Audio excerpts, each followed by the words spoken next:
L'idée de base de notre projet, c'était de travailler sur les 3 dimensions d'un spectacle, qui est l'interaction entre un drone et des danseurs, entre le drone et les spectateurs, et entre les spectateurs et la danseuse, qu'ils arrivent à danser ensemble par moyen de préméditation de mouvements et par aussi reconnaissance du mouvement de la part du drone.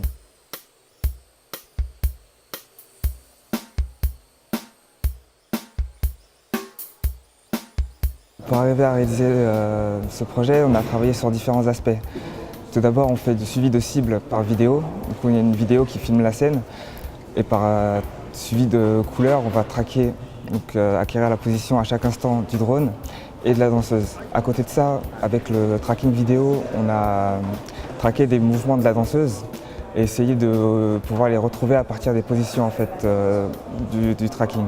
Par exemple, pour un tombé, où il y a une forte variation selon un axe, détecter que c'est un tombé et que le robot fasse un mouvement d'amplitude correspondant. En récupérant sa position, du coup, on va lui envoyer des ordres par un autre système de commande qui peut déclencher des mouvements qu'on a préenregistrés.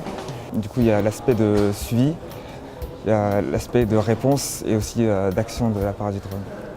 On avait comme idée que ça puisse devenir un outil pour aider à renforcer le lien entre le danseur et une interface non humaine, et avec aussi les spectateurs, dans le sens où le drone il possède 2 caméras.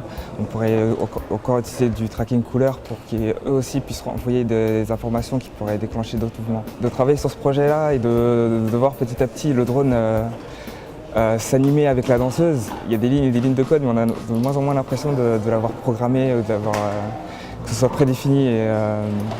À partir de ça, je trouve que ça peut peut-être être intéressant dans d'autres domaines.